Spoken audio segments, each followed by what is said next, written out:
Morgan. And I'm Jake, and this is Neverland Navigation Radio, where we take a tour of resort dining ranked from worst to best at Walt Disney World. This is so exciting. I'm always so interested to hear how you're gonna do the beginning part. Mm-hmm. Yeah. Sometimes it's sincere, sometimes it's wacky. You got to keep the people on their toes. Yeah. And take your toes over to Walt Disney World because there are several resorts outside of the theme parks where just a visit to the resort can maybe add a little extra magic to your vacation. And we recommend really a vacation day. If you're going to do like a 5-day or you're going to do like a longer kind of Walt Disney World vacation, a resort day at least one. Highly underrated. Yeah. When we do Disneyland, I'm going to do 2. One on the front and one on the back. Ooh, how long is your Disneyland trip? It should be about a week. Okay, perfect. That's the perfect amount of time to incorporate some resort time. And it'll give us time to get kind of on the right time zone. Mm-hmm. You know what I mean? Yep. But I have a client that's coming to Disney World over the summer from California, and they're doing a resort day every other day. Whoa. Wow. I was like, you're doing it right. Goals. Yeah, you guys, if you normally come in, do Disney, and then leave, that you're missing out. There's so much so much offered at the resorts. The resort dining is in some cases better than in park dining. Yes. I would say some of my tops on this list that we're going to be talking about are better than in park dining. Yeah, there's some gems at some of these resorts, and it's a common maybe thing to skip the resorts in general, because if you're not staying there, you might wonder why you would visit, or maybe you don't even know that you're allowed to visit as you know, just a visitor to Walt Disney World and not someone staying at the resort. But the resorts are open to visiting guests. The amenities, though, are generally reserved for resort guests. Yeah, you can't go swimming. Pool, like the hot tub, the gym. Occasionally, the firework viewing locations, if it's like the 4th of July. I know I've tried to go to the Polynesian with a dining reservation and view 4th of July fireworks from the Polynesian beach, and they were like, no. Yeah. Okay, fair. It's the 4th of July. Yeah, events and stuff. They tend not to be so whatever. Also, parking is a thing. You know, if you're not a resort guest, then you may want to secure a dining reservation at one of the several bars or restaurants at the resorts, so that when you get to that, security guard post at the entrance to each resort, you can just whip out your My Disney Experience app and show them that you, in fact, have a reservation to the Outer Rim. Nope, you can't get a reservation there. To Steakhouse 71 if you're trying to park at the Contemporary or whatever, just because you, first of all, will want to experience the food and dining there. So definitely have a reservation for those that require it. And also, it kind of lets them know that you're just there to check things out, have your dining reservation. Yeah. And if you didn't want to have a dining reservation, which that's all we're talking about today, so I assume you do. But if you just wanted to resort hop to check things out at different resorts, you can park at Disney Springs for free and take the bus to any resort. Yeah.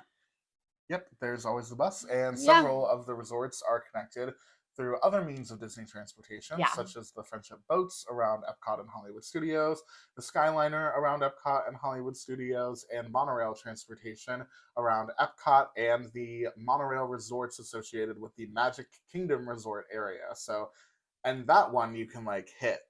Oh, yeah. A bunch in a row. I always like doing that on a resort day.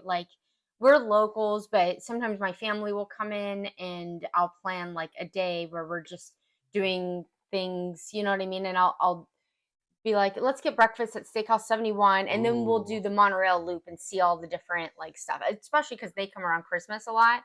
So we'll want to go to the Grand Floridian and see the gingerbread house, and then go to the Polynesian just to see their Polynesian Christmas decor. You know what I mean? And then that monorail takes you to see the front of Magic Kingdom, even if you don't have a ticket that day. We're overdue for a Polynesian trip. We need to get back in there. All right. Now, before we dive into this list, we did want to let people know that we do have limits. First of all, limits, some stuff that we will not be including in the rankings here because they're in a class unto themselves, right? They're their own upper echelon, high tier, fine dining experiences that, cost a pretty penny, add a little extra sum onto your vacation for sure. And so we feel like they don't really fit into this list. Maybe in the future we'll do an ultra fancy, ultra elite Disney dining episode where we talk about these heavy hitters and Michelin star awardees. But for Yes. now, we will be leaving off this list which restaurants, Morgan? We are going to leave off Victoria and Albert's. Goodbye. California Grill. Forget about it. Narcosis. Narnoses. Hoop-de-doo. Hoop-de-boo. All the restaurants at Swan and Dolphin. Nope. We're just not talking about those today. We have been to a few, but and then any restaurant that you could eat in a swimsuit. Oh. So no bars like that are really more bar, you know what I mean? Like poolside bar. Poolside. I don't think we included Beaches and Cream, did we? Because of this that also. Beaches and Cream is a good place to go get the kitchen sink ice cream if you want. But as for like sit down dining, this was too much like a poolside thing for me to put it on the list. Okay. Those are some good things to keep in mind. It's not fair to compare poolside hamburger location with Topolino's. Sure. Okay. That makes sense. And now that we've got that out of the way, before we start getting into the actual worst to best rankings here, we'd like to say thank you for listening to the podcast. If you're on a listening platform like Apple Podcasts, Spotify, Pandora, wherever you're listening, thanks for listening. And if you're on the visual version of the podcast over on the Neverland Navigation Co. YouTube channel, thank you for watching and checking out our smiling faces talking about some resort dining today. If you're on an audio version of the podcast, please don't forget to subscribe to the show so that you can see when new episodes are coming out, and leave us a review if you feel so inclined to let us know that you've enjoyed the episode. And if you're over on the YouTube channel, make sure to like and subscribe to the video and the channel itself, because that helps us out a lot, and we'd really appreciate that your helps us support. Get to the place where we might be able to afford these Victoria and Albert's and yeah. Subscribe, and then we'll hit you with the Narcosis review. Yeah. Also, if you're planning a vacation, I am a travel agent, and for booking with me, you get the same price you would have gotten on your own or better. You get deal monitoring, where I'm going to be checking regularly to make sure you have the best deal, or I'll switch you to the best deal that becomes available. And you get free shirts for your trip from my Etsy store. Free? Yes. So it's what you would have gotten or better plus free shirts. So send me an email, neverlandnavigationco@gmail.com, and then we'll talk about contact information and go from there. Yeah, the extra benefits of having a travel advisor, especially one as knowledgeable as Morgan Jones, that is must-do magic. I like saying this stuff because if you want my help with the dining reservations and the tips and the tricks and stuff like that, I am here for it. But if you are thinking I'm already a planner, I've got this, that's fine. As long as I can attach my name to your thing, you still get the free shirts.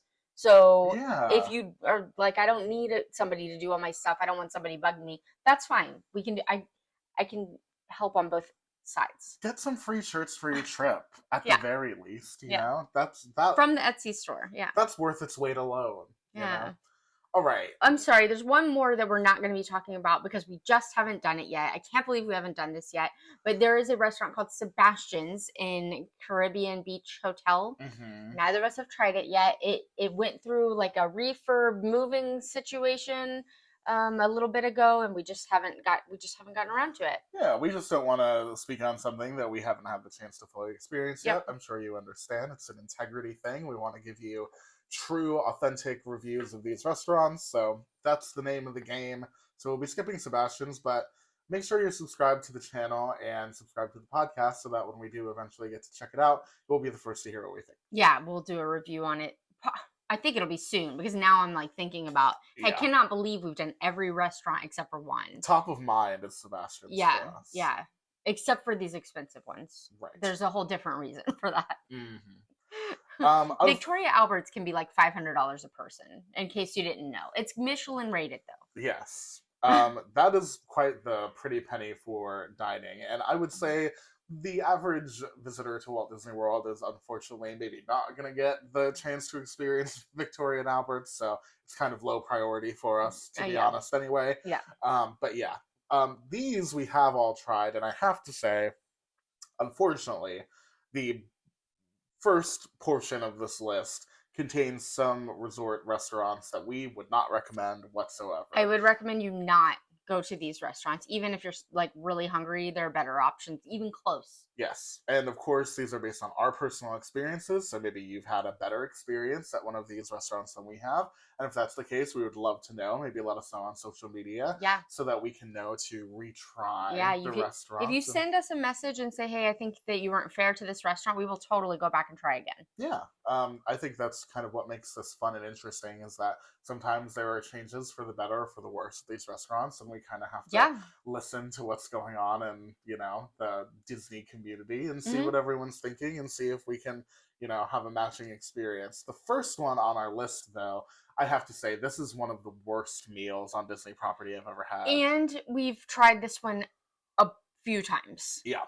over the years. So, yeah, What resort are we in, Morgan? we are in Coronado. Right. Yes, we are. Sorry, I was looking at my list wrong. I was like, are we in Coronado? But yes, we are in Coronado. This one has gone wrong for us a couple of times. And for me, it was not only underwhelming food quality, but the quality of unfortunately, the service was not there for me either. So that it, in combination with a lackluster environment, Yeah. we're talking about Rick's, which Yes. is like a sports bar. It's a sports bar at Coronado. So it's sports bar food, but it's not even as good as sports bars that like you may go to locally or like Chili's. Like it's not as good as Chili's. That's not a good review. And that is the environment, though. It's like it feels like a chain bar and grill type Yeah. of situation. Yes, it does. They're playing sports. I get why they would get popular maybe during games or whatever, Uh-huh. but I food wise, I think you can do better. Well, in resort dining is a huge amenity, right? Like if you're staying at a resort and you've got dining options in That's it, why I've tried here more than once, yeah, by the makes way. it very tempting to not leave the premises and just kind of see what's going on over at Rick's.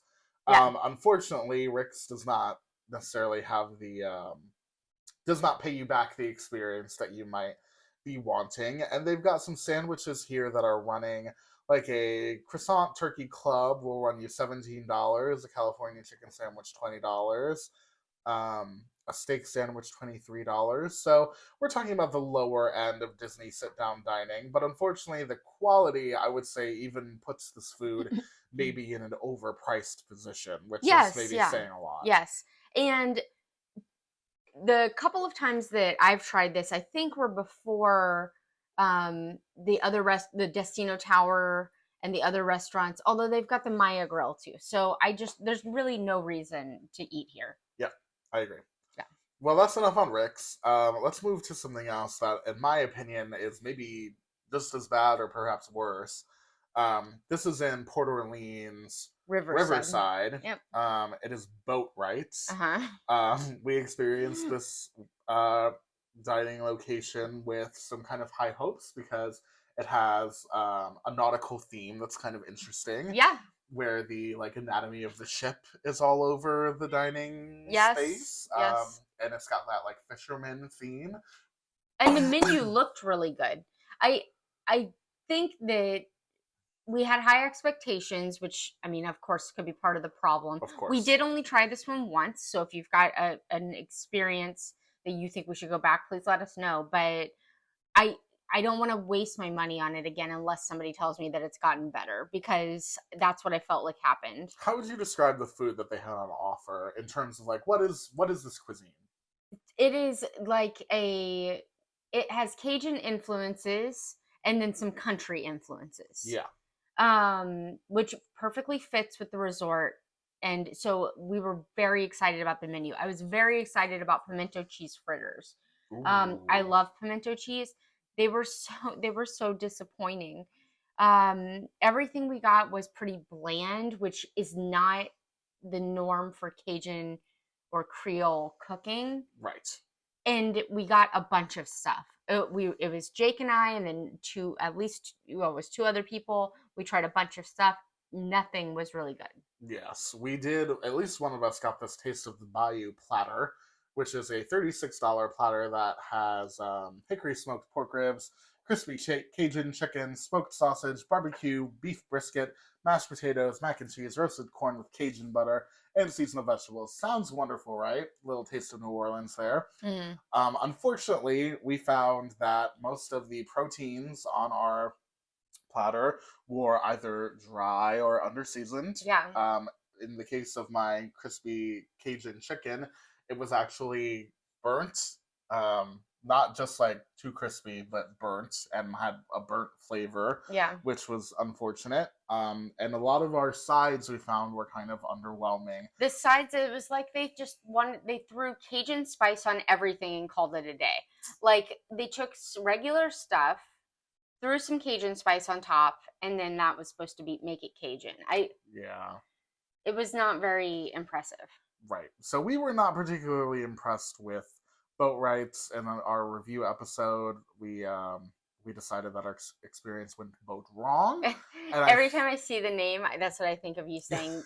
Boat wrong. Yeah, it does stick out to me as one of the worst Disney dining experiences that you could have, unfortunately.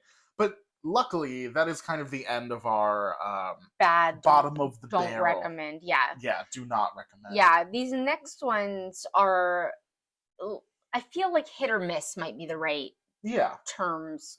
I wouldn't be surprised to find out that some people have had great experiences at and will need to try again. Like the first one on the list is Jico, the cooking place, which is in the Animal Kingdom Lodge. Yes. This is a signature dining expensive experience, and the food that I had was just okay, but overpriced. So I did leave this one feeling like it costs a lot. Like I didn't feel like I got value out of this. Oh yeah. The ambiance is fine, but really could be better for the location. You're in Animal Kingdom Lodge. I would love a restaurant at this price point with a savannah view, animal view of any kind. That's not there. So you feel like you're missing out with the ambiance. I feel like I'm missing out with the ambiance, and I feel like I was missing out with the flavor of the food. So it is disappointing. The menu does seem so promising with things like Moroccan spiced lamb shank, a peri peri chicken, seafood tangine. These sound like interesting options. They were interesting options, and Bodie mac and cheese. Maybe the issue is just that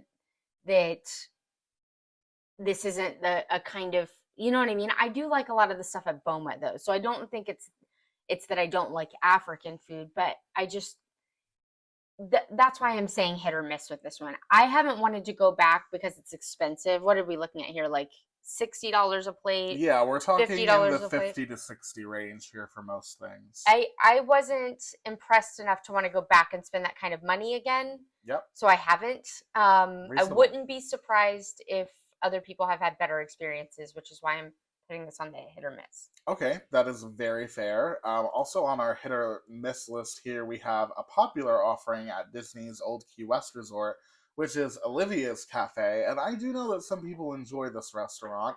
Oh, really? It's got like a beachy kind of theme to it, as does all of the Old Key West Resort. Mm-hmm. And you find a lot of like southern staples and seafood on the menu here, which you would expect at a beachside type of location. We're talking about southernmost buttermilk chicken. Wow, you almost have to say that one with an accent, don't you? But not buttermilk fried chicken, right? No. Well, this is the brunch menu, so I don't know if that's different. But buttermilk chicken, it doesn't say fried. I think it's not. I don't think I experienced this. They also have crab cake eggs Benedict on the menu here. Have you tried this for brunch? Yes, brunch is the time that I have tried this, and it's fine. If this is convenient to you and whatever, you're a local, you come all the time, then fine, it's fine. Like, that is the section of the menu. Okay, is the official title of this section of the ranking. So I would if I were coming on a trip, I would do something. I would pick something better. You know what I mean? This was like it's fine. It was like a beachside kind of diner. it had a very like local feel, like pictures thumbtacked to the wall and stuff like that. And then the food was kind of that too. It just wasn't exceptional. Yeah. And honestly, if you're I mean, this is not like a super overpriced experience, I Right. would say. This Right. is on the lower end of things. For a crab cake eggs Benedict, though, you're looking at $26. Or if you're having the southernmost buttermilk chicken, which may or may not be fried, that is $25. Which, that is actually a little bit, could be a little bit pricey for a breakfast. They've got some things that are more on the $17 mark. But when you're looking at their entrees for dinner, they've got a mahi mahi for $30. They're having a signature bacon cheeseburger for 24. The price points between dinner and brunch are actually kind of comparable. So if Hmm. you're going to have a slightly more, extensive breakfast, then you would hope that you would be feeling some of that quality come through in the price tag. Yeah, and this really isn't a convenient location to anything except for Disney Springs. So that's the other thing. Like This is the you'd be one going resort that I've never even step foot on. or been by, I Yeah. feel. Well, yeah, you're by it when you're across Disney Springs, but yeah, I get what you mean. Right. Yeah. You yeah, you don't really get the Close feel to of it it. either. Yeah. Yeah. Um yeah, I definitely there are a lot better options. That's all I'm saying. Yeah, all right. Well, that leaves Olivia behind in the okay section. Mhm. But if you want to go somewhere that has a reputation for fun, a kind of zany meal experience, then the Whispering Canyon Cafe definitely has that offer at Wilderness Lodge. And I have to say, this has been one of those restaurants that has maybe picked up a little bit of word of mouth from the internet, Yeah. as well, from TikTok and stuff, of people bringing all of their ketchup bottles to a Mhm. table. Now, Morgan, you had the experience to investigate Yeah. the Whispering Canyon Cafe. What did you think, first of all, about the location and ambiance of the restaurant? Location is good. It's in the Wilderness Lodge, which is right across from Magic Kingdom. And a Love that. gorgeous resort. Yes, a gorgeous resort. The location of the restaurant in the Wilderness Lodge is basically like in the lobby. You know Mm-hmm. what I mean? It Convenient. one wall is just open to the lobby, so convenient, but not like aesthetically amazing. Okay, gotcha. And then the like hype about it is about the servers kind of being rudish, you know what I mean, in a Okay. fun, funny way. Mm-hmm. Um, like giving you a hard time for asking for something. If you ask for ketchup, then they tell everybody to bring their ketchup to your table, so you wind up with 10 things of ketchup and stuff like that. Yeah. You know, if you ask for a straw, they'll throw 20 at you. So like kind of rude. This is like a Disney take on those, Yeah. those theme restaurants where they're mean to you. Yes, exactly. Okay. I put this in hit or miss because I that wasn't even our experience. Um, so I'm sure it's a server to server thing on whether they want to be the over the top kind of server that is going to do all of these kind of rude things or not. And so we didn't really get much of that at all. Okay. And then also the food wasn't amazing and it was expensive. It's a family style, or you can order a la carte, but the family style is what most people get, I think. And that's what, $26 a person. Are you on breakfast? I'm on breakfast. Okay, I went for dinner.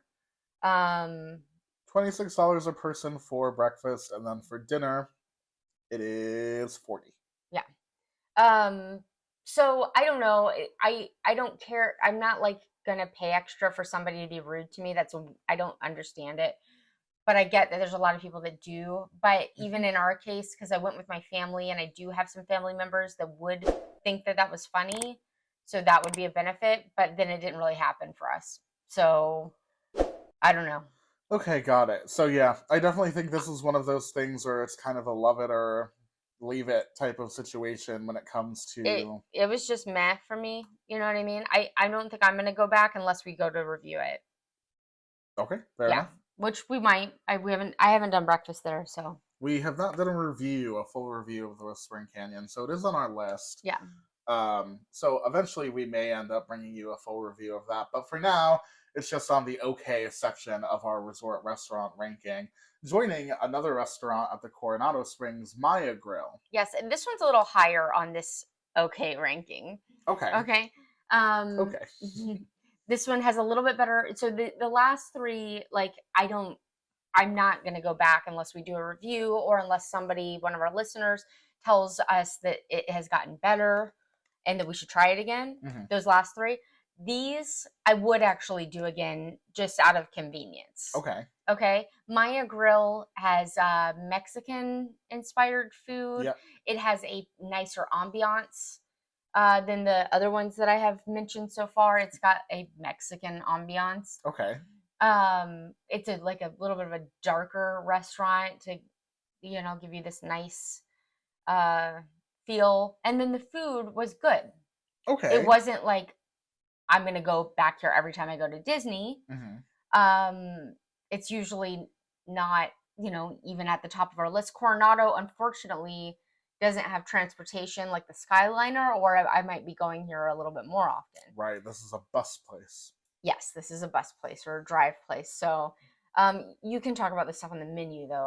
I don't remember specifically everything. Sure. It's there's only dinner available here, Mhm. and it looks like they're pretty much giving you a typical Mexican American dining feast here. Starters including guacamole and chips and salsa. Standing out is ahi tuna tostada. That sounds great. It's That sounds $16. And chicken flautas. We love to order flautas as an good. appetizer. $13.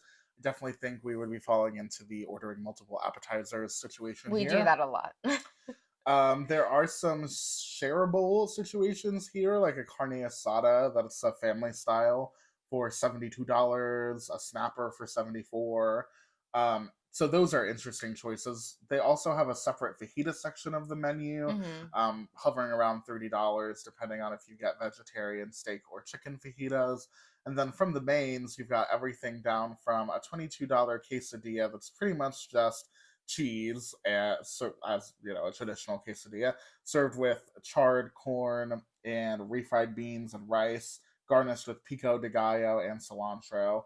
Or you could go all the way up to getting asabuco al pastor, which is like a pork dish served with chipotle, sweet potatoes, sauteed broccolini, and topped with a pineapple chutney. That sounds absolutely delicious. Running Yeah. you $38. Yeah, the food here was good. I think that a little bit of it, or the most of the issue lies with convenience. Sure.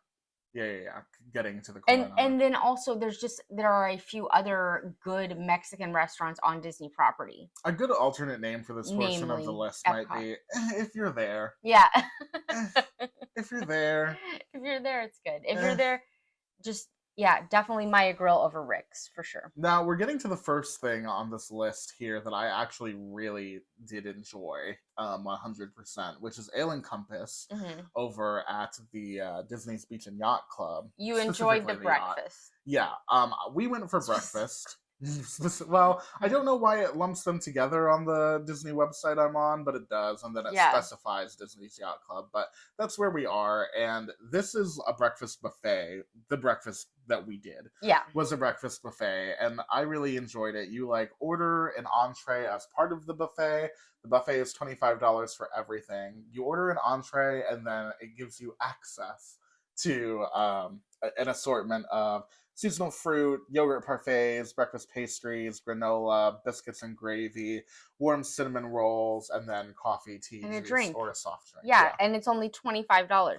So good value. Good value. Love because that. You get all of these breakfast kind of appetizers on a buffet, and then your entree, your coffee.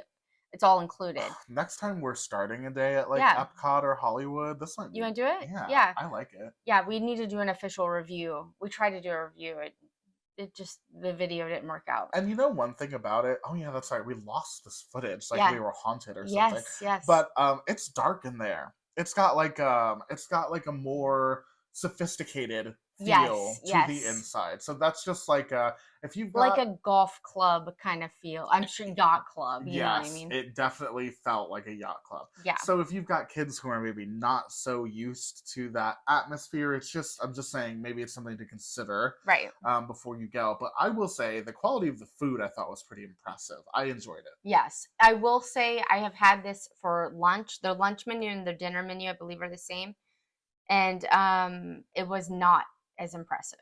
So the breakfast was the reason that it's this low on the list is because the breakfast was really good and a good value, but the lunch would have been lower on the list. It was very meh. Okay, yeah. Yeah. I could see that. Yeah, for their dinner portion, I am seeing that our prices are we're usually around the $30 range for stuff. The most expensive thing you can get is a $36 New York strip as a main plate. But then you've got some money savers like this bacon and Vermont cheddar burger is only $23, a plant-based protein bowl for 22. Ooh, excuse me. So not too terribly overpriced, I Right. wouldn't say. But you could do better. But yeah, you could find maybe some more interesting dining Yes. elsewhere at Walt Disney World. Yeah, I would not recommend this for lunch or dinner. Yeah, fair enough. But I'll go back for breakfast. Yes, for sure. Speaking of going good but not that's right. This is so we've made it to the next part of our list, it turns out, huh? Yeah. I'm reading Morgan named the categories that these are divided into, and I'm just gonna read this one verbatim. God. Good but not great, all caps, overpriced. Yeah. So that'll tell you a little bit of something about our feelings on these. Yeah. And the first one, sticking to our yacht theme. So I'm not saying the food's not good. I am saying this stuff is overpriced. This little bit of list. Yeah, we're at Yachtsman. Yes, the steakhouse. Yeah, okay. And I've seen things online that tell me that this is the best restaurant ever. So I am willing to go back if anybody wants to challenge me on this. But the steaks that I had were very expensive. The steaks that my table had were expensive. And not the best steak that I've had on property. So, and not the best atmosphere that I've had on property. You know what I mean? Yeah. So if I'm going to do like a steak dinner, which is what this is like the Yachtsman's, it's a steakhouse. This isn't where I'm going to do it. Yeah, that's totally fair. I will say, in defense of this restaurant, I guess, I do find this like paneling and decor they've got going on here to be quite lovely. Very classy looking. It's very classy. Very date night. Yes, it does look like this is definitely where the adults are going to have a nice little fancy meal. It does sadden me to hear that maybe the steaks aren't quite delivering what you were hoping they would, because I am seeing that they are wild expensive compared to other things at Disney World. I'm specifically talking about this Chilean sea bass is $56, and this lamb shank is even $50, which, as far as steakhouses go, might not be crazy. Right. But in the grand scheme of Disney, you're looking at paying more at this restaurant than you would at others, so you would hope the quality would pan out. Yeah. Unfortunate that you didn't quite have that experience. Maybe we need to do a full review of the Yachtsman at some point. Okay. Yeah, I would say if you want to do like a steakhouse night, Le Cellier in Canada, amazing. All right, so for the next one, I've got Cape May. Now this one breaks my heart because Cape May used to be my absolute favorite restaurant. We would go there for Mother's Day. We would go there for my birthday. It was an expensive buffet that included all you could eat snow crab leg. And I am a big snow crab leg fan. Now, post-COVID, they took away the unlimited snow crab leg, and now it's just like it's a seafood buffet, and it also has a carving station of some sort, like beef or something. Yeah, surf and turf. Yes. Vibes. So I'm super bummed out that it's not. It doesn't have the crab anymore. As a matter of fact, you can add crab onto your already expensive all-you-can-eat buffet, which is just mind-blowing. I just can't even imagine. $47 a person. Oh, that's breakfast. I have not had the $47 a person. I have not had the breakfast. The breakfast is character, and the characters look adorable. They're in beachwear. Jake and I definitely plan to go try it for breakfast one day. Yes. It's a little bit more expensive than we usually like to spend on breakfast. Oh, definitely. And the addition of Yeah, the addition of the crab legs at dinner time for $29 per pound is quite the addition. Right, That's because you're already paying 47 a person for all you can eat. yeah. So why would you pay extra for more? I just I'd be much happier to pay for this breakfast and not have to worry about the crab, but mhm. $47 is quite the breakfast price tag, I have to say. Yeah. I know that you do get obviously the value of Minnie's Beach Bash being like the character Yeah. offering that they have to correspond with that menu. I don't think I would even be tempted to try this dinner menu, which is like a New England style surf and turf situation so much, just because it's pretty expensive. It's very expensive for not having the crab. Yeah. I do, however, love the kitschy, surf inspired beachside vibe of the decor here. I Yeah. think it is positively tacky in a beautiful 90s way. I do not want to change it whatsoever. It kind of Yeah. feels like being in a coastal town mall. To Yeah. me, it almost has that vibe, and I actually really like that. And they'll have like sand castles like on display, but behind glass. It's kind of That's cute. cool. I Yeah. like to see sandcastles. Yeah, it's cute. Yeah, so and also the like you said, the characters for this are dressed very cute. So, if Yeah. you're a But the characters are only there for breakfast. yep, so Yeah. if you're a character person, then hey, maybe the breakfast would be worth trying out. And just in case we didn't say, that's over at the Beach Club, which Yeah. is right across from the Yacht Club, right next door. But hey, it's time to get a little bit fancier because our next destination is in the Grand Floridian Resort and Spa. And we're talking about something that has a reputation for like, I don't know, finer dining, I guess you Yeah. could say. It's a little bit Citricos. more expensive. Citricos is yeah, it's not I mean it's not Narcosis level, but then it's not like 1900 Park Fare. These are both Grand Floridian restaurants. That is more for kids. I'm not saying kids couldn't go here. It has a very, very subtle Mary Poppins theme to it. Very subtle. You have to have it pointed out to you. Mhm. The food I found was good, not wildly memorable, and expensive. Yeah. I'm looking at this menu and I'm finding things to be fairly expensive here. Talking about um, well, I see that you could get this ancient grains stew, which sounds to me like something the village would eat if they ran out of other food. It's $36. And Okay. then you go all the way up to this $59 filet mignon, and the in between is, also on the upper end of $40. So we're talking about a little bit more of an expensive steakhousey type menu going on Right. here. Right. There And if are it was some amazing, interesting, that would be fine. You know what I mean? sure. Yeah. There are some flavor combinations in here that I think I would like to try, but the pricing is a little much for Mm. sure. I guess that is to be expected at the Grand Floridian, perhaps, but I'm sad that you're saying the quality wasn't where you wanted it to be. Yeah, it wasn't special enough.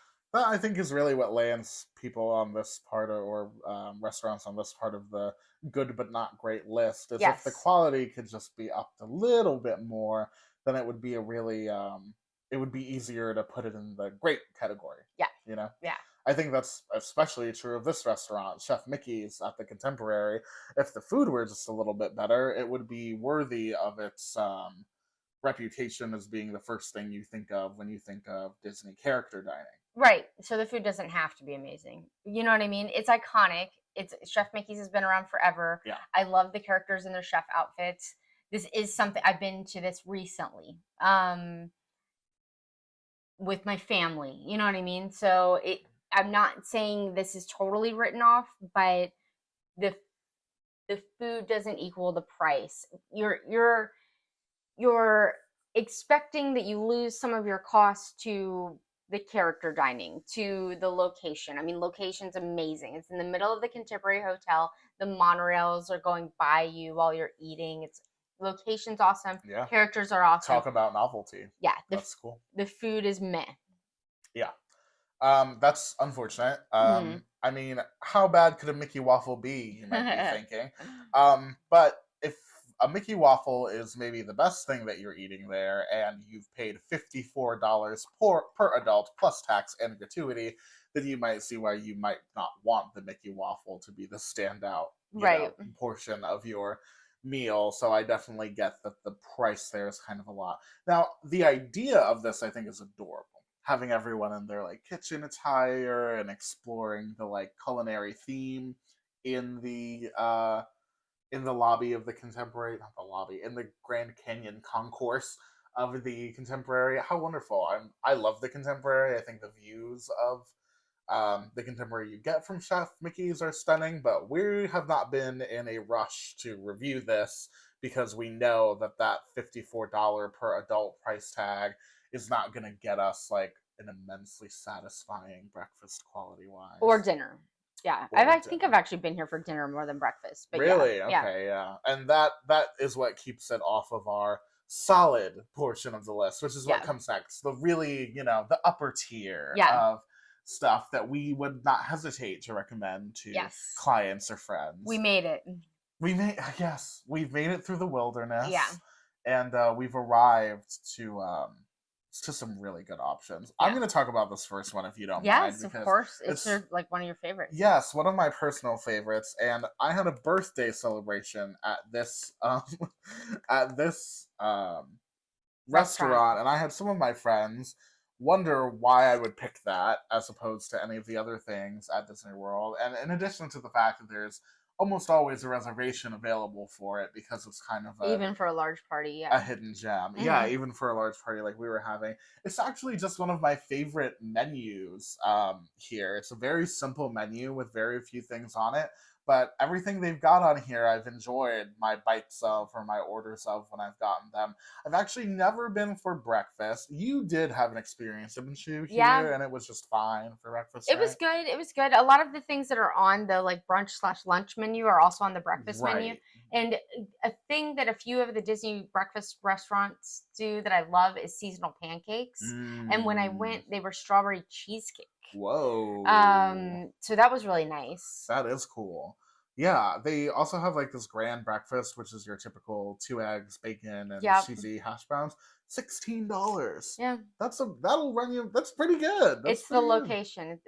You're saying it's good. Yeah, it's not bad. I'm saying for being right next to the grand. To the Magic Kingdom. Yes, I agree. $16 full table service breakfast. Yeah. Hey, we're talking below $20. That's nice. Right. Yeah, love that. Most of the stuff is in the $20 plus range for breakfast, but really what I like going there for is lunch or dinner. Their lunch and dinner menus I think are basically the same, but it turns out they're not. No, at lunch they serve lunch until 2, and it's really brunch because you can get breakfast stuff. That's what it is. And I love that option for people that don't want to they like breakfast food but aren't morning people like me. It's a good option. Yeah, and dinner is a little bit more expensive. Like it's in the 20 to 30 range, which is just a lower range of sit down pricing for Disney. And they've got entrees like a buttermilk fried chicken. Now this one we know it's fried. Yeah. And it is quite good. It comes with loaded smashed potatoes and a warmed bacon vinaigrette. And oh boy, I could eat this anytime. Yeah. Really just like crispy, tender on the inside, everything you want from fried chicken. Yep. It was unexpectedly good. And then, Morgan, you have a favorite salmon dish here. Yes, the miso glazed salmon is like my favorite salmon I've had anywhere. Is it the ginger soy vinaigrette that gets you? They also did a really good crust. If you're a seafood person, you really know what I guess that's true on a lot of proteins, but yeah. No, I think a crust makes the salmon. And then the sauce was fantastic too. Yeah. That is, and I think the next time I'll try this pasta thing, this pomodoro pasta with chicken. It's cavatappi pasta, creamy basil, pancetta, mushrooms, broccoli, tomatoes, capers, and parmesan. Yum. That sounds great. Sounds like I could order that at Mama Miller's. Mm-hmm. Anyway, this is it's quaint, it's not it's not super immersive or anything. It's just kind of a nice little Victorian restaurant setting next to the garden and the concourse, and it's just like a nice little spot within the resort. So theming, I don't know if it gets the highest marks. No, but location, yes. Yes, location, value, quality. That's what ended it on the good portion of the list, really. Now, you could say a couple more things about our next one though, in terms of ambiance, Yes, you which is can. Sanaa. Yes, Sanaa. Sanaa, the beautiful thing about Sanaa is the location. You are actually able to see animals roaming around while you're eating. Yeah, that is like next level. It Yes. doesn't get much That's more how immersive than I that. I don't I would love all of Animal Kingdom Lodge restaurants to have this because why not? Yes. That would have definitely boosted up Jico a little. They also have a really great bread service that they're famous for. Yes, now that is worth mentioning because I think it is the main draw to Sanaa's. When I go, I usually just order this, to be honest. It's kind of like the dish of the house, I guess you would say, but Hmm. their Indian style bread service is a $22 appetizer.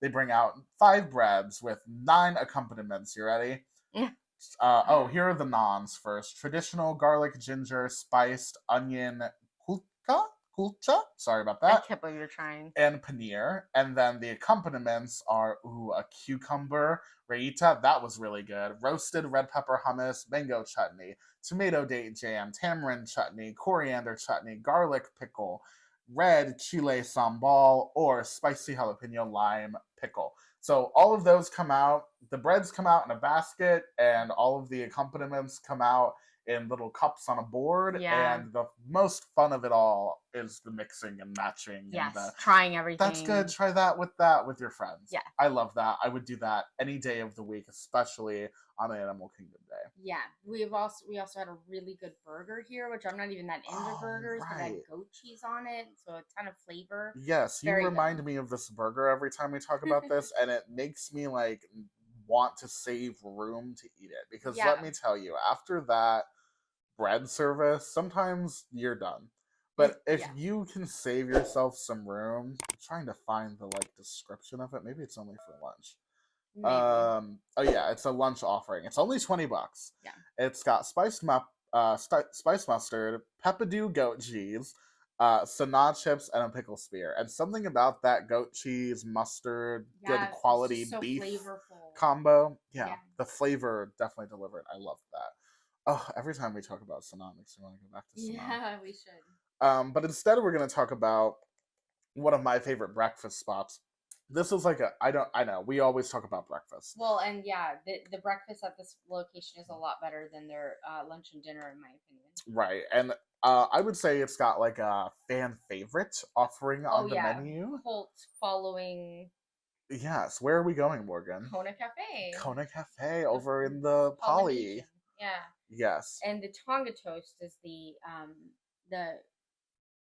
the item that is has the cult following. Yes. And I would say this is one where you went to Whispering Canyon and you didn't even feel like you got the full experience. Mm-hmm. When we went and tried Tonga toast the first time, I got the full experience. I felt like I was like, it was so nice. Yeah. It's such a, let me read. Banana stuffed sourdough French toast.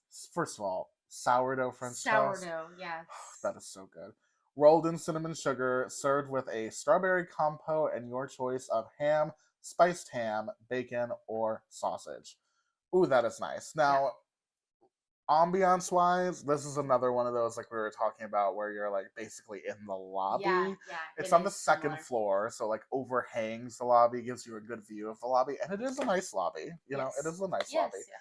But apart from some decoration on the ceiling and the back wall, there's not a lot of like actual decor Yeah. going on. So really, you're enjoying the ambiance of the Polynesian, and Right. you're enjoying either Tonga toast or this is also a seasonal pancake Yes. location. So that's cool. And they have macadamia nut pancakes, which are a popular option. Yeah. Now, next time I go here, since I've had my fill of Tonga toast, what I really would like to do is say, everyone orders something different and we're all going to share. That's Yeah. one of our favorite things to do anyway. Yeah. But because we all wanted to try the Tonga toast last time, it kind of got away from us. But next time we'll try a little bit more. But if you're looking for like a go-to reliable breakfast on the monorail loop, ain't nothing wrong with paying $17.50 for some nice Tonga toast. Yes. Again, great value. Yeah. You've tried the dinner there, right? And you weren't so impressed. Yeah. It's like sushi and some, I don't know, Pan Asian items, and I just that the food wasn't amazing and the value wasn't as good, and then then you start thinking about that the ambiance isn't that great, you know what I mean, and it Yeah. kind of all like snowballed into I don't think I'm going to do this again, I'll just come back for breakfast. Fair enough, but the breakfast was good enough to land it on Yeah, the good great portion. So absolutely. you go Kona. Um, this is an entirely different. If you're going to breakfast, the next thing on our list is an entirely different kind of breakfast. Yes. We're going back to Animal Kingdom Lodge for boba. Boma. Morgan, could you describe the vibe of walking into the Boma like space? Like, what did you? Actually, again, you're kind of like in the lobby. I know you're not really, but it's like it's not like behind a wall. You know what I mean? Yeah, it's open air for sure, Open air. And but it does described have it. a cool like concept for like what you're like what's around you and what you're looking at, which I appreciate that they like go through the effort of doing that. Yeah. Um, you want me to talk about the ambiance? Sure, yeah. I mean, it's open air. It's not like overly like it's not very super themed. There's no views here, so ambiance is probably the only place where I would ding Boma because we are really love the food and value. Yes, the dining portion of the restaurant where you actually sit and eat is maybe not the most themed, but in general, the like ambiance of it is like it's like an African village where they've got like thatched roofs Yeah, above the buffet, and they've got kind of in the walls they've got some like pottery and artwork. stuff and Yeah, artwork to kind of wrap you up in that African village aesthetic, which I appreciate them going through the lengths of like trying to make it feel like a unique space, yeah, especially with those hut type of like roofs. I think yes. that adds something.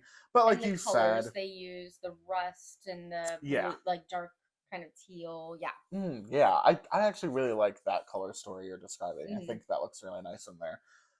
But like you were saying, there's no like it's not like you can really see the animals or anything from Right. here, but at least the theming is decent. And the buffet pricing here is $37 per adult, and this is not character dining, so you don't get to, meet any of the fun costume characters, but what you do get here is consistent value and a little bit more of an array of flavors than you might find at other Disney buffet experiences. Yes. We enjoy that not only do you have your favorites at the breakfast offering here, like muffins, waffles, bacon and sausage, Bread pudding. eggs, bread. Oh yeah, bread pudding, That's one of my favorite things at Boma. an omelet station, Hmm. all kinds of things. But they also have things that are a little bit more non-traditional that you can get from like an African perspective there. And those are like nice, like a turkey babodi is something that you can get. And there's also like soups, I think, right, that are a little bit more. There was like a tomato stew. I don't know what's what, but there's like a tomato type stew, but it went on like grits or something like that. Yes, I that don't was know about nice. soup.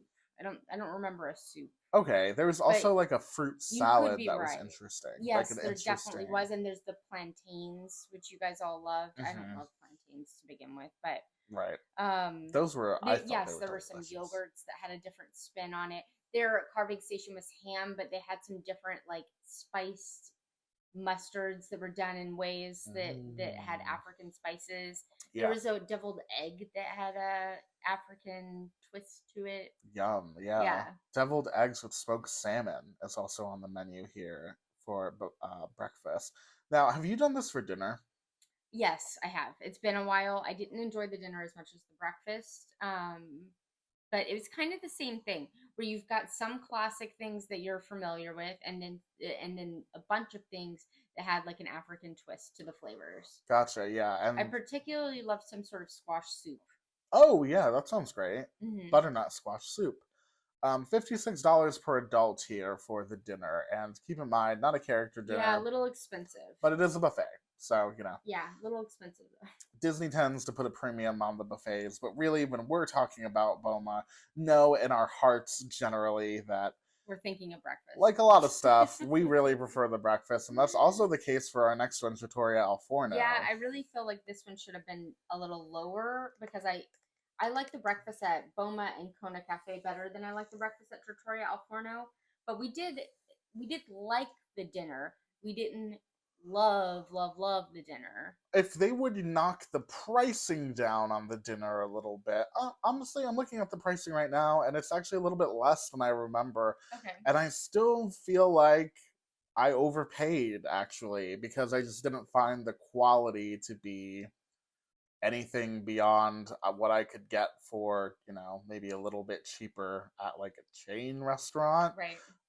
Which is unfortunate because, you really are expecting a little something extra. This is a great location. It's right on Disney's boardwalk, Yes. which, if you've been to the boardwalk, then that's a really nice space. It's not everyone's most frequented path, but if you're going on an Epcot or a Hollywood Studios kind of day, we recommend a trip to the boardwalk. Yeah, the breakfast options, we really like the breakfast here. There's some sweet options that are really good. I believe there's like a tiramisu bread pudding. There's some sort of French toast, Yeah. pancakes, and then another fun thing is they have like Italian breakfast options, like eggs that are slow simmered in marinara sauce. I can't remember. It's just called Al Forno eggs. Yeah. So it's nice to have the marinara and the eggs, and I think you get bacon or sausage, right? Brick oven, cage free eggs, polenta, fennel sausage, and spiced tomato with country bread. Yes, and so the eggs are like in the sauce, and you get the bread, and it's really good. And then there was a pizza, a breakfast pizza. The Florentine frittata. Oh, Nope. what? Oh, maybe it's not on there anymore. Yep. That Oh, happens. sunrise Oh, breakfast pizza. yeah. Scrambled eggs, bacon, sausage, bell peppers, and cheese. So it's nice that you're in this nice Italian restaurant and you can get some breakfast options that aren't like your typical stuff you can get at maybe a local breakfast place, and it feels Italian. So it goes with the theme. I really like that. I really enjoy that as a different option. Yes, and I will say I really do enjoy the classic Italian restaurant vibes that you experience in Trattoria Al It's Forno. really pretty in there. So I like the ambiance that they've got going on in there. Yeah. Yeah. Speaking of ambiance that I enjoy, it's hard for me not to enjoy the ambiance over at the Contemporary Steakhouse 71. It's a little bit more history oriented with archival photos of the construction and opening of the Magic Kingdom adorning the walls, especially on your way into the restaurant. A lot of really cool black and white photos where you see construction angles of things you've never seen before, or Yeah. you see the Disney Skyway buckets taking you from Tomorrowland to Yes, I Fantasyland. love the Disney nerd aspect to it. Yeah, that is really wonderful. And they've also got some cool, maybe geometrical, mid century inspired artwork going on some of the walls as well. That's kind of fun, kind of Mary Blair ish, which of course is signature to the Contemporary Resort.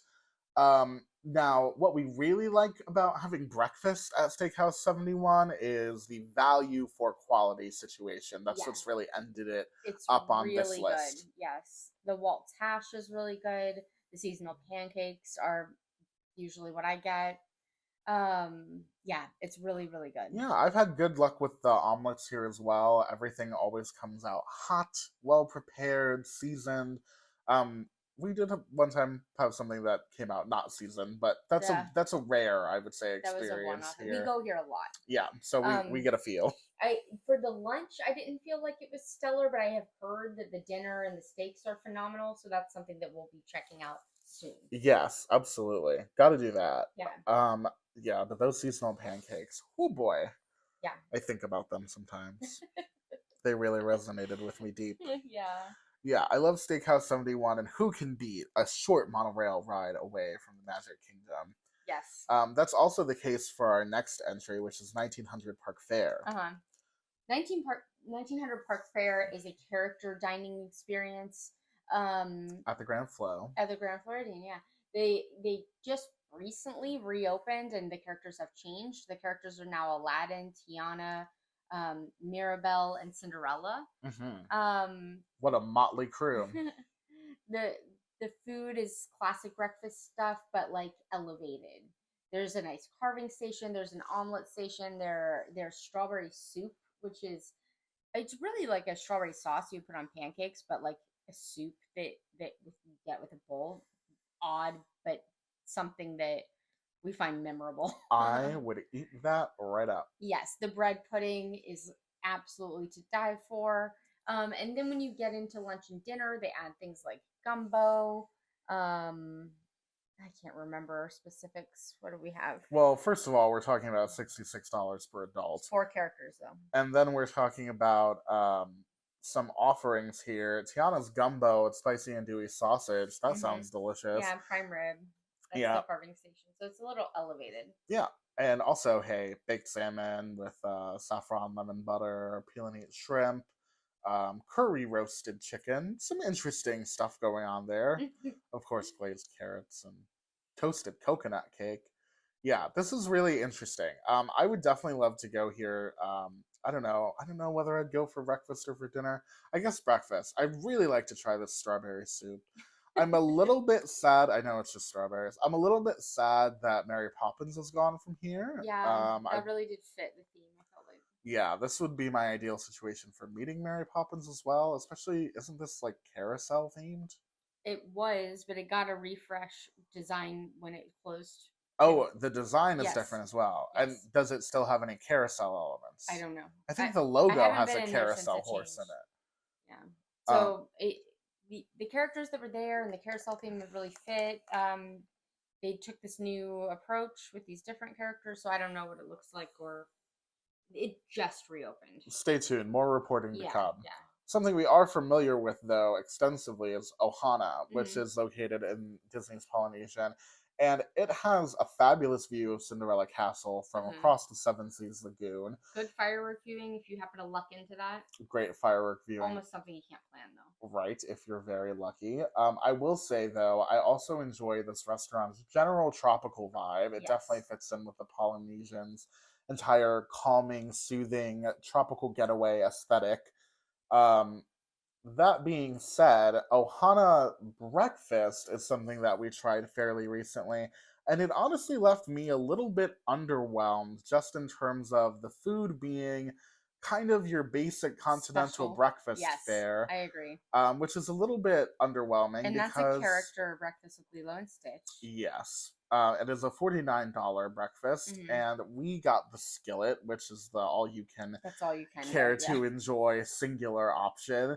It comes with scrambled eggs, pork breakfast sausage, Hawaiian style ham topped with pineapple compote, a fried island style potato, and Mickey shaped waffles and biscuits. Yes, it was pretty basic. I will tell you, my favorite thing was this like pineapple bread that also came with the meal. It's a freshly made pineapple coconut breakfast bread. It's pretty sweet, but it's an original recipe, and you don't find that anywhere else on this menu. So that's what I was there for. At the time, there wasn't Lilo and Stitch because of COVID, but now there is. And if you go for dinner and you're crossing your fingers for that happily ever after firework viewing, you can expect to pay $62 per adult. And you can they pump the music in.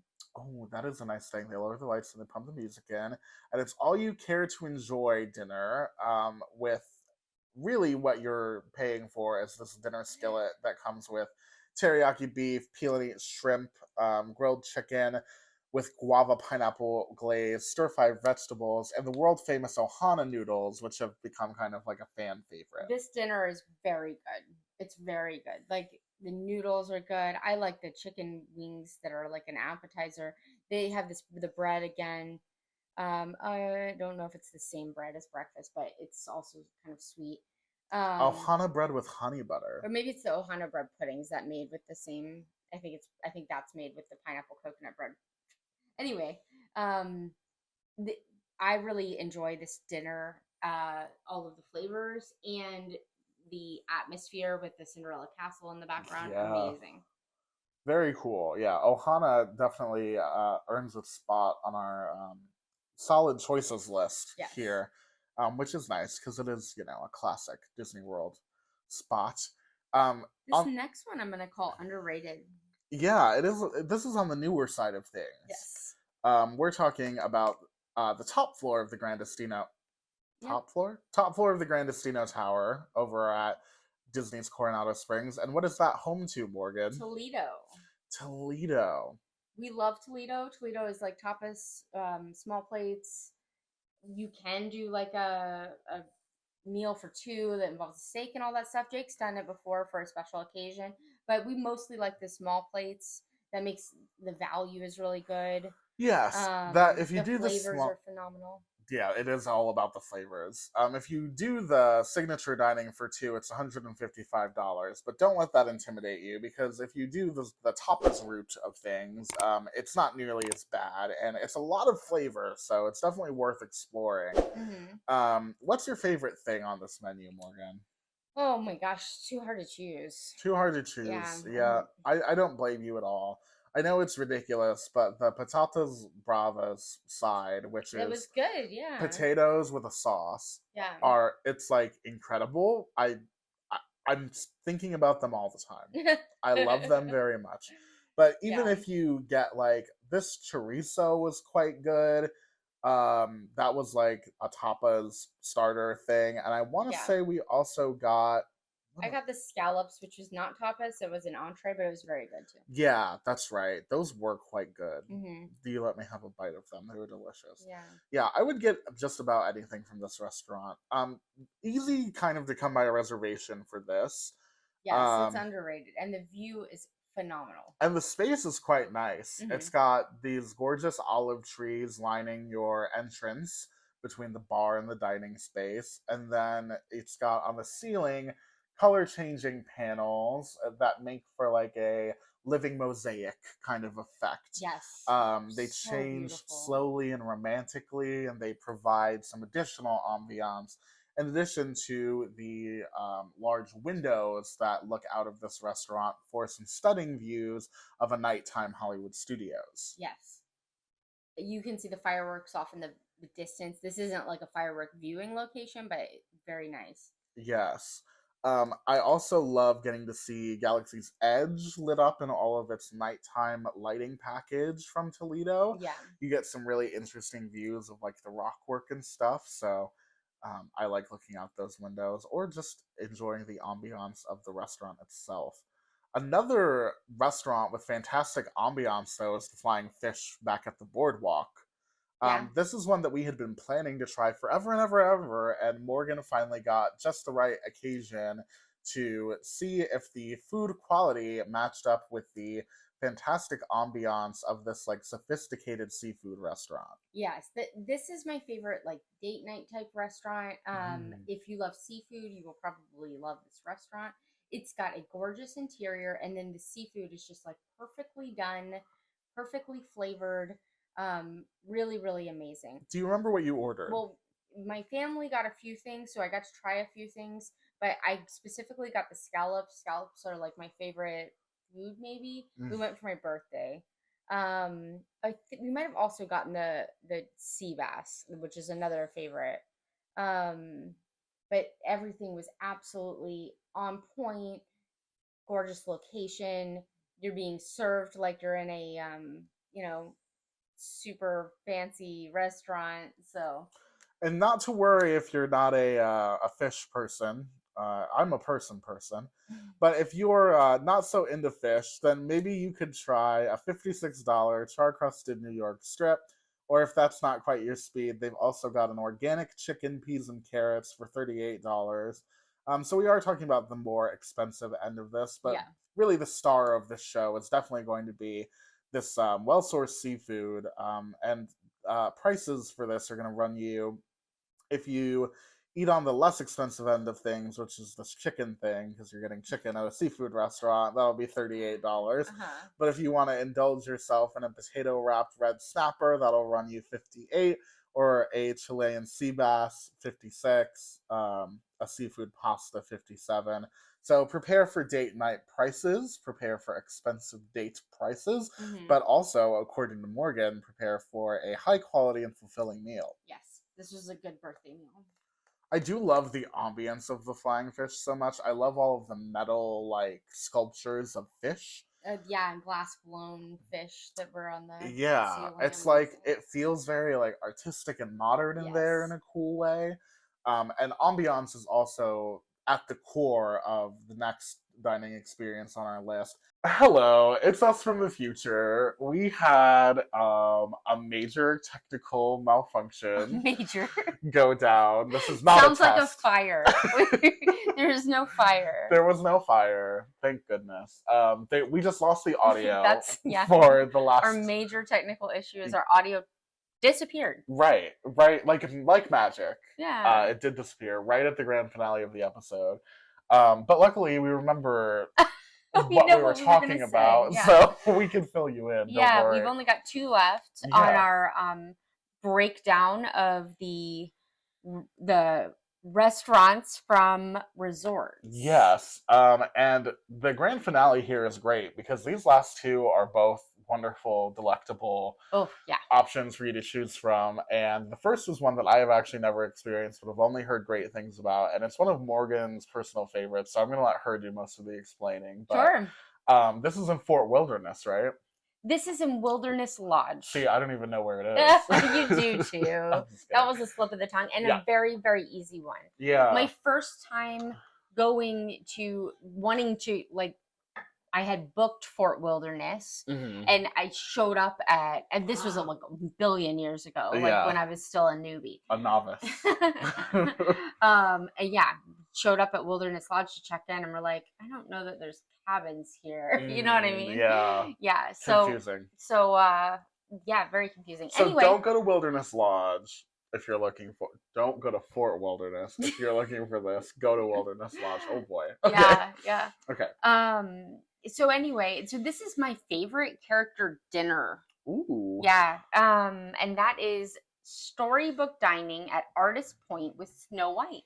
Wow. Yeah. So this is not a buffet, which I think is really, really a good thing because the buffets can feel a little expensive for like food that's in, you know what I mean? Yes, there's a lot of challenges with buffets. Yes. Keeping temperature, the food hot. Yes. The rotation of the freshest food. Having like stuff that is good for multiple people, like the taste or the palates of multiple people, whether it's somebody that likes more comfort food versus somebody that's like a foodie, and it's just it's a lot. Yeah. This restaurant doesn't do the buffet, but they do a fun like family style kind of thing where you pick your entree off of a menu with maybe 6 options, and then they bring out appetizers family style, and I think there are 3 options, and they come on like this kind of tree with like a place for 3 different plates and different tiers of the tree.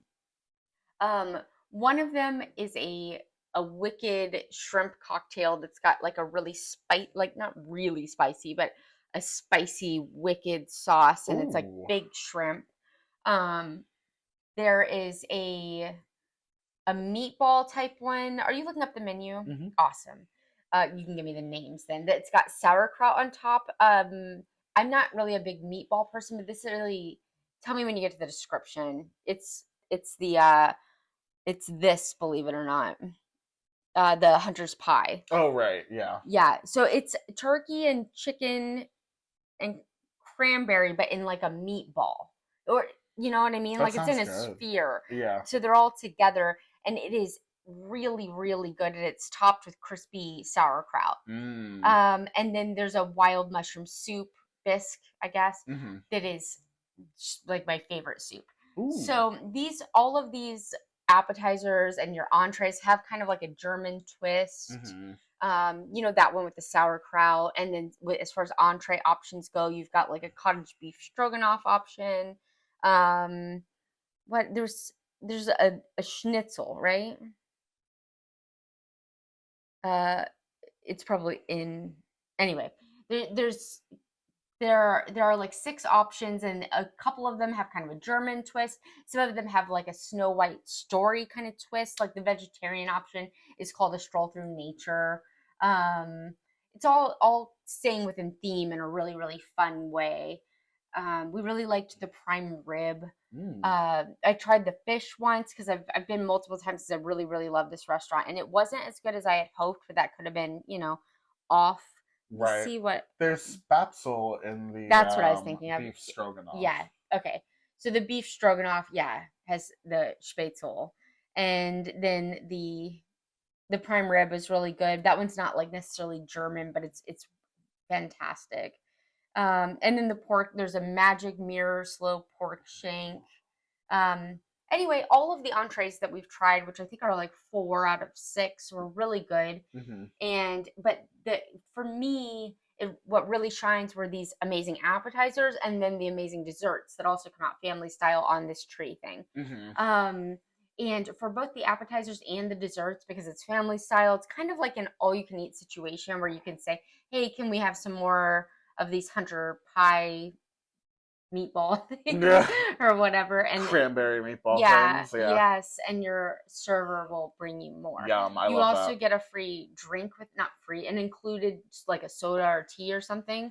And then you get to meet the characters. Snow White comes to your table, as well as Dopey and Grumpy, and you get to go up and take a photo with the evil queen towards the end or at the end of your meal. I love a get up from your table, go to a backdrop, and take a picture with the Yeah. character at the end of your meal. Yeah, yeah. This one is in kind of the middle of the restaurant, which is a little strange, but it's I it works for me. I've never had Yeah. I've never been sat at a table where that it was like inconvenient because it was right by there. So they probably don't have any tables that are like inconveniently close. Yeah. Some of the Disney dining has had the backdrop situation that I know you're referring to, like at 1900 Park Fair, where it's Yeah. out. Well, how that used to be. We haven't been since it's changed.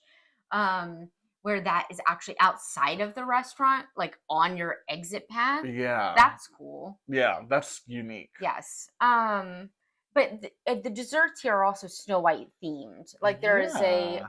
an apple. Yeah, poison apple, which is a dark chocolate apple mousse, Which with a tastes sour better than it center. sounds.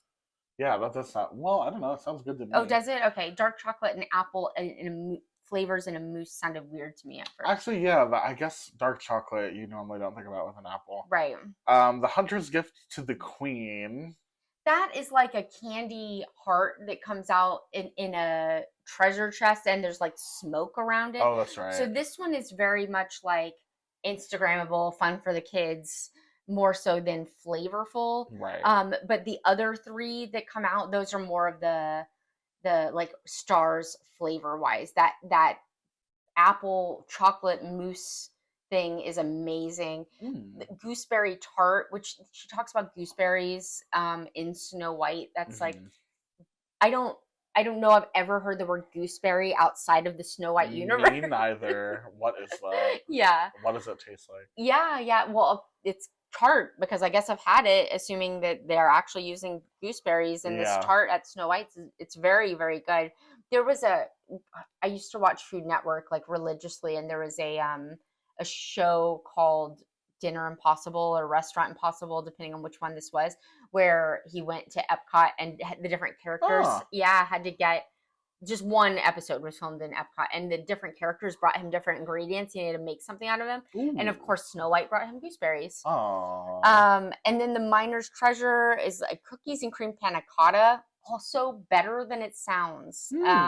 Very, and they have little chocolate gems. So it's so adorably themed that it warms my heart. Yeah. Yeah, I love this restaurant. I would go back tomorrow, even though it's how much? $65 per adult for dinner. Yeah, it's expensive, but you get the characters and you get quality food, which there are a lot of Disney dining options where you pay that much money and you get one but not the other. Yes, I will also say $65 also gets you into dining in an immersive environment, which is like cool. The surroundings here are like there are these big tall trees that have like lights in them. Enchanted Forest vibes, which is perfect for the Snow White theming and for all of your like foresty themed menu options here. I love that, like, yes, you are paying a full price, but at least you are getting, like, in my opinion, the full Disney experience. Food themed to the menu, prepared skillfully at the correct temperature. And artfully. well-designed character interactions that's like efficient, and it's like in a, well-constructed fairy tale environment. You're Agreed. checking like all the I boxes for this exactly one, in my 100% opinion. agree with you. And I think that like artful, creatively presented food that ties in with the movie is something that in the in Disney World we don't get as much as like in the I've seen pictures of like some of the snacks and stuff you can get from like the Asia Disneys, and I'm like, Uh-huh. we don't get that much. But this, they knock it out of the park with this. Yeah, it's actually, I think, in my opinion, it is rare that we get a menu that is so authentically themed to Yes. the property that the restaurant is based on. How exciting. And for Yes. something like Snow White, which is like, I don't know, kind of like an old weird one that they don't talk about as much as some of the other ones, cuz I don't know, there's just not a lot of Snow White representation at Walt Disney World anymore. There Okay. just isn't. Yeah. She used to have a ride here, but Yeah. ever since that's gone away, you Well, there's Mine Train. well, yeah, there's Mine Train. Of course, there's Mine Train. But it's cool to see like one of the older classic properties be given the like full immersive Yeah. treatment. Yeah. That's Yeah. awesome. Hmm. Love that. I love it too. Oh my gosh, it's amazing. This restaurant used to be just called Artist Point at Wilderness Lodge, and it was themed around national parks. Interesting. Very interesting. So that's why they already had a little bit of the theming in there that kind of worked for the forest theme. I like that they added the lights. I believe that was an addition Okay. because the lights will change a little bit depending on, you know, stuff. I love that. Yeah. This restaurant's only open for dinner too. Right. Yeah. Yeah. You want to go to our number one? I think it's time, yeah. So this is not a character dinner if you're having dinner here, but there is a character breakfast available. Right. We are hopping over to the Riviera, which is a Disney DVC resort, and we are going to the top floor. And it's on the Skyliner loop. Yeah. In case you're not familiar, that makes it easy to access. Right. You might have, if you've ever taken the Skyliner this direction, then you may have passed the You Riviera. probably almost accidentally got off at the Riviera. Very, very possible. But hey, if you do accidentally get off of the Riviera, no, just kidding. You have to have reservations. But at the top floor is an enchanting little restaurant called Topolino's. Topolino's. This is our number one. This is our number one for multiple reasons. For multiple reasons. Shall we start with breakfast? Let's start with breakfast. Breakfast is fabulous. Mm-hmm. It is a character breakfast experience. So you do with get the to cutest meet, costumes. yeah, and that is honestly one of my favorite things about the breakfast is that it's got such a lovely theme. It's like art themed. Yes. Um, Arts. yeah, what do they say? Breakfast something. Breakfast a la art. The website just answered my question. Thank goodness. Yeah. But it's you get to meet Minnie, Mickey, Donald, and Daisy. But they're in art inspired outfits. So Mickey is a painter, Minnie is a poet, Donald is a sculptor, and Miss Daisy is a dancer, a dancer. Yes, a ballerina. A ballerina. Yeah. So it's like this art themed situation because it's in the, it's themed, this resort is themed to the French and Italian Riviera, where they have the Renaissance, so it's all these Renaissance art forms, which is cool. And then even the food that is served to you, and it is a family style, and it is the breakfast. Yeah. No, it's just like Snow White's, where you order an entree, but you get the pastries served family style. Right. So like my entree that I always pick is a sour cream waffle. Now that I've tried a few things, did you have a different favorite?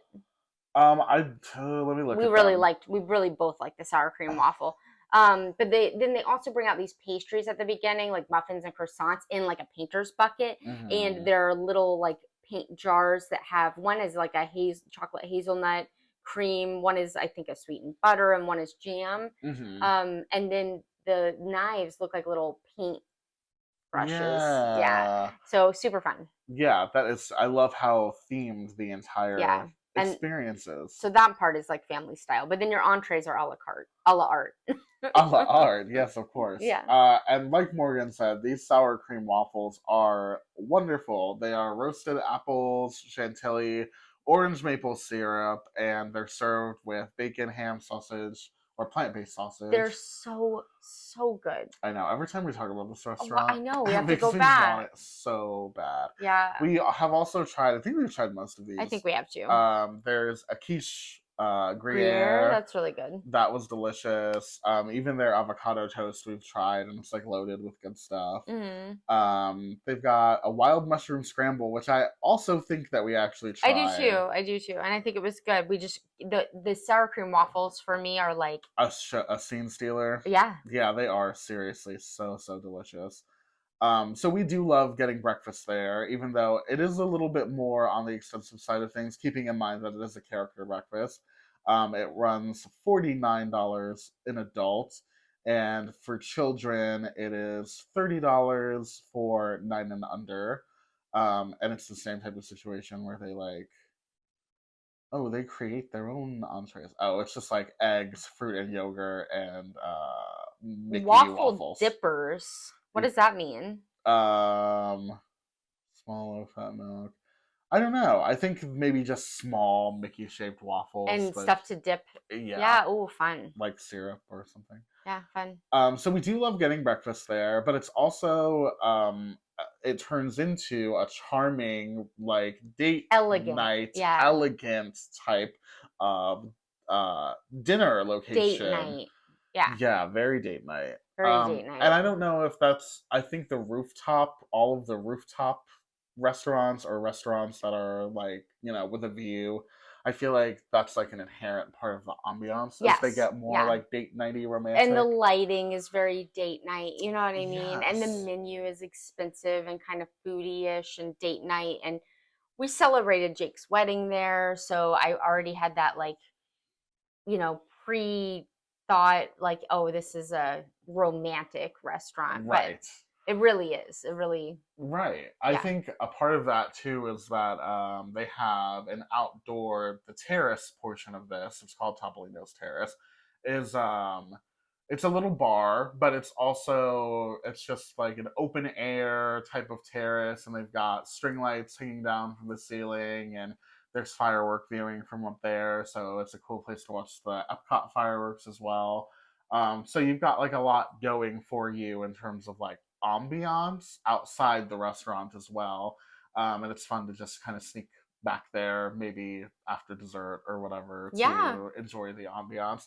But inside of the restaurant, when it's not breakfast and there aren't characters running around, it's a little bit more like a low lit, elegant, sophisticated vibe. All of the You notice this, sculptural, yeah. yeah. The lighting at night. They're like shaped like pasta. Yeah, they're like shaped like these elegant glass blown glass, one of those pasta noodles. Yeah. But they make these really like artsy, cool shapes. Yes. And I've always loved that because it's such a like quirky integration of the like theme of the cuisine into the architecture. I think that's fun. But it is an elegant vibe. The food is a little bit more expensive, like Morgan was saying. This is definitely one of those more um, premium priced Disney experiences, but the food is such amazing quality. I'm looking at the menu here. For starters, there's a gnocchi, there's panzanella, ratatouille. The ricotta is actually one of our favorite appetizers, which you wouldn't think it would be, anything amazing, but it's this really creamy ricotta, and it comes out with tomato and balsamic, and it's just the most like creamy, delicious, light ricotta ever. So good. Yeah. Escargot is also on the menu, so yeah. it's about to be a Fancy. fancy time. Yeah. And then the entrees, we've had a bunch from here. I like the sea scallops. The sea scallops were definitely a hit when we've tried this restaurant. I've gotten the rigatoni a few times, which is delicious because they're the first of all, anything that you're ordering with pasta in it, any of these dishes that have pasta in it, I absolutely love that all of the pasta is like super, super fresh. Yeah, fresh made in house. Yeah, so that is really They're not delicious. dried. Yeah, and all of the sauces as well on Yeah. everything are like beautifully paired with the proteins and the pastas, and it makes such a delicious meal. Yeah. I don't I I don't think I would I don't think I would probably bring little kids here unless your kids are like, well, I don't know. I'm sure they have a kids menu that makes sense for kids. Yeah, they do. They Yeah, have a kids I'm sure. menu. It's But like I said, it's more of a date night type thing, yeah, and as opposed to the breakfast, which is, obviously very family friendly with the characters. totally. And I love that it has the like more family geared breakfast and then the more refined, elegant dinner. I think it's cool that Yeah. they can pull that off. And I love that this kids menu is like rigatoni and tomato sauce, grilled steak, and grilled chicken breast. Like your children will be eating Yeah. not chicken nuggets tonight. They will be eating grilled chicken breast, grilled steak, or rigatoni and tomato sauce. Wow. Which I actually kind of love. But yeah, as far as like kids stuff goes, um the interior of the restaurant is not, I would say, not like geared toward children. Yeah. Yeah. So that is what it is, but it's more for us about the quality of the food, the enchanting atmosphere. There's just a lot to love about this, and the breakfast being such a hit. Yeah. It's like probably our favorite breakfast on property. Oh, yeah, yeah. Yeah, like the food is so great, the location is amazing. The characters are great for sure. I mean, and if you've got a mature kid and you really want to do a date night that you're allowed to bring them in, this is going to be a really great option because anything in Disney, obviously, they're good with kids. Right. So better than going to like a super expensive steakhouse with your kid somewhere else. You know what I mean, like locally or whatever. Of course, yeah. I definitely think they would get more enjoyment out of this. But yeah, we love this for breakfast. We love this for dinner. They're just totally separate, totally different experiences. I'm glad we experienced the breakfast first. Yeah, me too. Because it's such like a warm, happy, go lucky kind of environment. I loved it in there, and I love the theme. And then to see them completely impressively turn it around to be this upscale kind of thing, it's like a magic trick kind of how they can get so much out of that restaurant up there. I love it. Yeah, I agree. Yeah. Well, hey, that's our list of in resort order dining. Of resort dining options, sit down resort dining options. Thanks for bearing with us through that little technical difficulty. Yeah, we appreciate it. And if you have thoughts about resort dining, perhaps a favorite personal resort dining location, we would love to hear all about it. We are on social media at Instagram and on TikTok at Neverland Navco, and we post dining stuff there all the time, and we post a ton of like trivia, shopping, experiences from within the parks. So if you want to join us on our adventure and share your thoughts about some resort food, then we would love to have you over there as well. Yep. We also have an Etsy shop called Neverland Navigation on Etsy. You just search Neverland Navigation, where we do custom shirts and dish towels and sweatshirts. Instead of really browsing, if you just send us a message on Etsy and tell me what your favorite ride is or what your favorite show is or whomever you're buying for, I will send you some options so we can work out something more custom, for your favorites. Right. Yeah. Yeah. Get that Neverland Navigation soft park custom experience. Yeah, it's fun.